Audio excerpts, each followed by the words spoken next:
Hello run, कैसे आप सभी लोग। आज के वीडियो में बात करने वाले हैं फ्रेडरिक मैक्स मूलर के बारे में। फ्रेडरिक मैक्स मूलर जो आधुनिक जर्मनी के बहुत ही प्रख्यात विद्वान थे। ठीक है, मतलब आधुनिक जर्मनी मतलब अभी का जो जर्मनी है वहाँ के एक प्रख्यात विद्वान थे जिन्होंने हमारे हिंदू संस्कृति के बारे में, हमारे भारत धर्म के बारे में, मतलब भारत देश के यहाँ के विद्वानता के बारे में, यहाँ के संस्कृति के बारे में, यहाँ के रहन सहन, खान पान, यहाँ के जो भी ज्ञान है इन सभी के बारे में एक मतलब बहुत ही अच्छे तरीके से बताया है। जिनको नहीं पता है आज उनको भी पता लग जाएगा कि कैसे उन्होंने मतलब भारत को उनके नज़रिए से कैसे देखा जाए। तो उससे पहले हम उनके जीवन परिचय को पढ़ते हैं कि ये फ्रेडरिक मैक्स मूलर जो है कौन है, क्या है, कैसे हैं, ठीक है, कहाँ के हैं। ठीक है, तो उसके बाद हम इनके द्वारा सुनेंगे कि भारत क्या है। ठीक है, हम लोग खुद के मुंह से तो सुनते ही है कि भारत की संस्कृति ऐसी है, भारत का धर्म ऐसा है। ठीक है, लेकिन आज एक विदेशी जो कि जर्मनी का रहने वाला है, जो मतलब वो झूठ क्यों बोलेगा, कोई विदेशी झूठ क्यों बोलेगा। ठीक है, तो ऐसा हो सकता है ना कि मतलब कोई अपने धर्म को बड़ा करने के लिए, अपने संस्कृति को बड़ा करने के लिए, छोटा करने के लिए मतलब मिला जुला के कुछ कह सकता है। लेकिन फ्रेडरिक मैक्स मूलर जो है वो भारत की में आके रहे, देखे, उसके बाद वो विचार किए, विद्वान थे तो लिखें उसके बारे में। ठीक है, तो सबसे पहले हम जानते हैं कि फ्रेडरिक मैक्स मूलर जो है यानी मैक्स मूलर कौन थे। तो विश्व विख्यात विद्वान फ्रेडरिक मैक्स मूलर का जन्म आधुनिक जर्मनी के डेसाउ नामक नगर में 6 दिसंबर 1823 ईस्वी में हुआ था।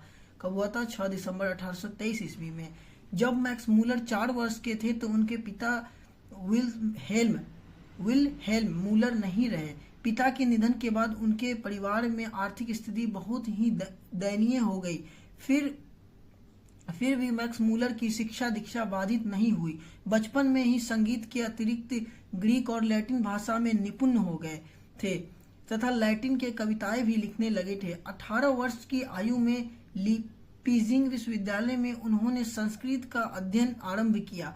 उन्होंने हितोपदेश का जर्मन भाषा में अनुवाद प्रकाशित किया। ठीक है, तो ये जो थे ना मैक्स मूलर साहब, वो क्या थे कि बचपन में ही क्या हो गए थे, लैटिन भाषा में निपुण हो गए थे। ठीक है, और उनको संगीत भी आती थी। ठीक है, संगीत आती थी, ग्रीक आती थी, लैटिन आती थी। इन सभी में वो क्या है, बचपन में ही निपुण हो गए थे।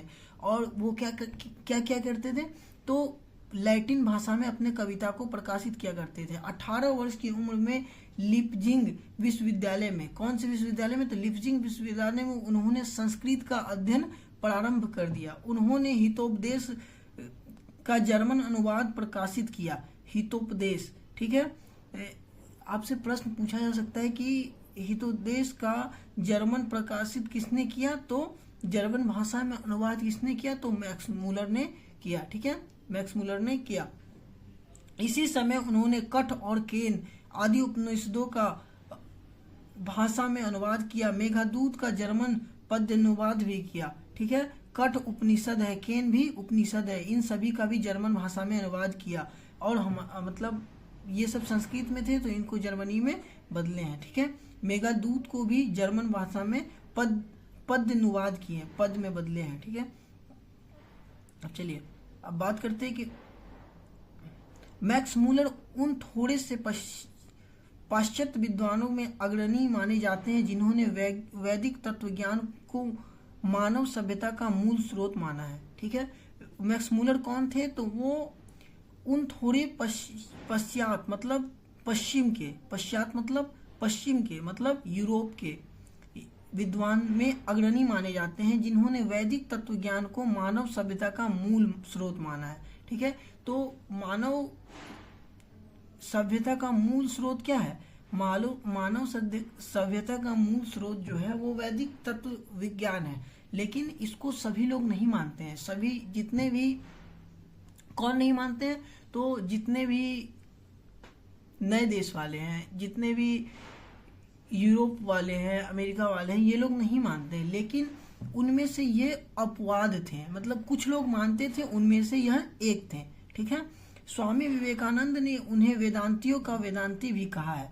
तो स्वामी विवेकानंद ने वेदांतियों का वेदांती किसे कहा है? तो मैक्स मूलर को कहा है। ठीक है, उनका भारत के प्रति अनुराग जग जाहिर है।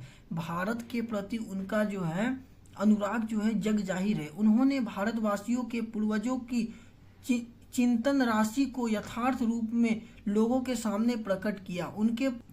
उनके प्रखंड पांडित्य से प्रभावित होकर साम्राज्ञी विक्टोरिया ने 1868 ईस्वी में उन्हें अपने ऑसबोर्न प्रासाद में ऋग्वेद तथा संस्कृत के साथ यूरोपियन भाषाओं की तुलना आदि विषयों का व्याख्यान देने के लिए आमंत्रित किया था। ठीक है, ऑसबोर्न प्रासाद में। ठीक है, उस भाषण को सुनकर विक्टोरिया इतनी प्रभावित हुई कि उन्हें नाइट की उपाधि प्रदान कर दी गई, किंतु उन्हें यह पदवी अत्यंत तुच्छ लगी और उन्होंने उसे अस्वीकार कर दिया। जब नाइट की उपाधि मैक्स मूलर को मिला तो उन्हें लगा कि ये बहुत तुच्छ है। क्या है? बहुत तुच्छ उपाधि है, इसको नहीं लेना है। तो उन्होंने क्या किया? अस्वीकार कर दिया। नाइट क्या होता है कि राजा का एक खास व्यक्ति बना दिया जाता है। ठीक है, तो उसको नाइट कहते हैं। ठीक है, नाइट की उपाधि प्रदान की, उन्हें पदवी को अत्यंत तुच्छ लगी और उसे अस्वीकार कर दिया। भारत भक्त, संस्कृतानुरागी एवं वेदों के प्रति अगाध आस्था रखने वाले फ्रेडरिक मैक्स मूलर 28 अक्टूबर सन 1900 में निधन हो गया।